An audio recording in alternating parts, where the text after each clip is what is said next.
Hello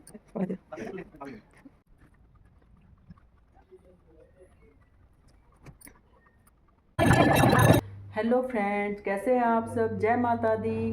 Anita के daily vlog में आपका स्वागत है। सुबह के 9:30 बजने वाले हैं। मेरी सुबह की पूजा पाठ, कलश स्थापना सब कुछ संपन्न हो चुका है। मैंने आज अपनी पूजा अर्चना की है और मन पूजा अर्चना करने के बाद बहुत खुश होता है, मन प्रसन्न होता है, क्योंकि हम नवरात्र के व्रतों की कब से प्रतीक्षा करते रहते हैं। और जब पता चलता है कि 1 दिन रह गए, 2 दिन रह गए, तो कितनी हम तैयारियों में लग जाते हैं। ये मैंने अपनी माँ का दरबार सजाया है छोटा सा, देखिए आपको कैसा लगा है ना। ये मेरे ठाकुर जी हैं, माँ है, जो भी है, ये मेरा कलश स्थापन है। और फ्रेंड्स, मेरी पूजा संपन्न हो गई है। कैसे कैसे मैंने क्या क्या पूजा में किया है, आइए मैं आपको आगे दिखाती हूँ। और आप सभी को हैप्पी नवरात्रि मेरी तरफ से।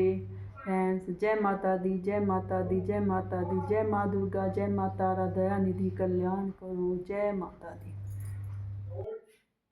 मैंने लगा लिया है माँ का ये छोटा सा दरबार। ये मेरे पास टेबल है और टेबल पे मैंने एक कपड़ा ले रखा है माँ के लिए, ये बिछाया है। मतलब पूजा वगैरह में, कीर्तन वगैरह में बिछाती हूँ। फिर मैंने चुंदरी है ये ऊपर पीछे दीवार पर लगा दी है।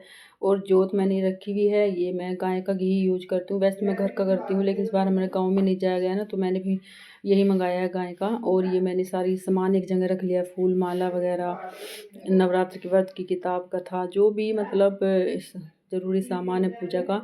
और ये मैंने इसमें सिंदूर ला के, चावल ला लिए थे कलश के लिए रखने के। इधर मैंने अखंड जोत के लिए रखा है। मैंने माँ को स्नान करा दिया है, ठाकुर जी को भी स्नान करा दिया है। अभी मैंने इनको मतलब माला अर्पण वगैरह नहीं की है, श्रृंगार नहीं किया है, कुछ भी ज्वेलरी नहीं पहनाई है। तो अभी मैं आपको दिखा रही हूँ। फिर इसके बाद मैं पहले मतलब और करती हूँ आगे का सब काम। और ये मैंने ना मतलब जो उपले होते हैं ना, ये उपले मैं उसके रखती हूँ। जो गोवर्धन पूजा होती है ना, गोवर्धन पूजा पे जो हम गोवर्धन बनाते हैं, तो उसको हम उपले बनाकर सुखा लेते हैं। फिर ये पूजा वगैरह में, हवन में काम आता है हमारे यहाँ।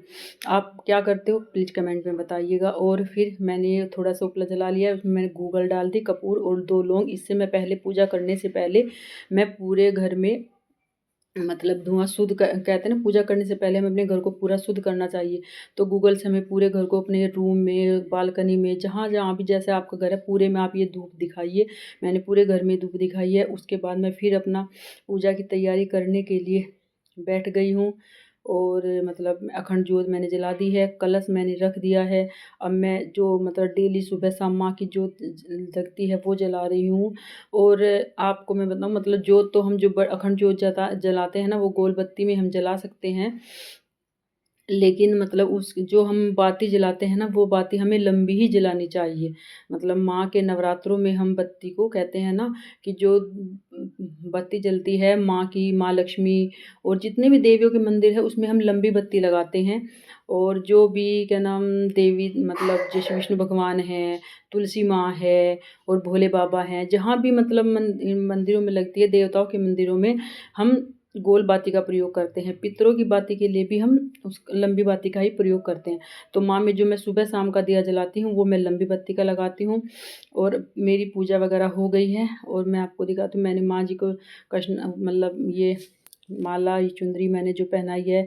इधर मेरे लक्ष्मी नारायण जी हैं, इधर कलश हैं। और मैंने आज फर्स्ट नवरात्र है ना, तो घी का भोग लगाया है, वैसे मिश्री का लगाया है। फ्रूट में अभी अंगूर थे मेरे पास, उसका लगाया है। इत्र मैंने माँ को चढ़ाया है। ये अखंड ज्योति इधर जलाई है।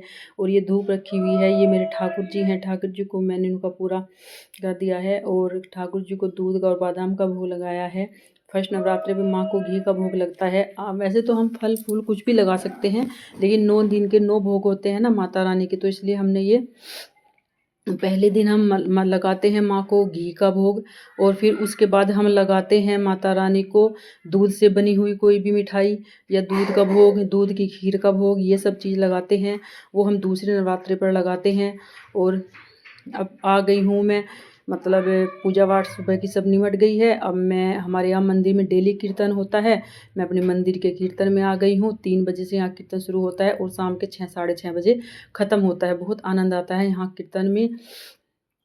और अब मतलब आरती वगैरह भी यहाँ पे होनी शुरू हो गई है। आरती करके फिर हम घर जाएँगे। घर आके मैंने शाम की जो दिया बत्ती है, पूजा पाठ है, जो भी मुझे करना है वो मैं कर चुकी हूँ और अब आ चुकी हूँ मैं किचन में। किचन में आकर फिर मैंने आज शाम का फलाहारी खाना बनाया है, क्योंकि आज खाने में 2 ही थे, मैं और मेरा बेटा। हस्बैंड मेरे यहाँ पे नहीं है, वो खाना नहीं खाएँगे, तो इसलिए मैंने आलू की सब्ज़ी बनाई है और फिर पूरी बनाई है और उसमें मैंने आलू का ही रायता बनाया है। ये मैंने फलाहारी में, क्योंकि मेरे बेटे को बहुत पसंद है कुट्टू की पूरी। वो तो नवरात्रों के दिनों की वेट करता रहता है कि जब नवरात्र, मेरा बेटा क्या सभी के बच्चों को कुट्टू की मतलब नवरात्रों में सभी को पसंद होती है। तो वैसे तो मैं मतलब हमेशा वैसा ही बनाती हूँ, लेकिन एक दिन मैं बिना ऑयल का खाना बनाती हूँ, एक दिन ऑयल वाला बनाती हूँ, क्योंकि बच्चों के लिए, क्योंकि हम लोग रोज़ इतना ऑयल नहीं खा सकते हैं। तो इसलिए आज के भोग में फलाहारी थाली में मैंने बनाया ये है और मेरा खाना मतलब बनकर हो चुका है तैयार। फिर सबसे पहले मैं अपने कान्हा जी को का भोग लगाऊंगी, क्योंकि सबसे पहले खाना जो भी बनता है वो ठाकुर जी को भोग लगता है। माँ को तो मैंने भोग लगा चुकी हूँ मैं आरती के टाइम पे, और खाना कान्हा जी के लिए अब भोग बनाऊंगी। आज के लिए इतना ही फ्रेंड्स। मेरा फर्स्ट नवरात्रि का व्लॉग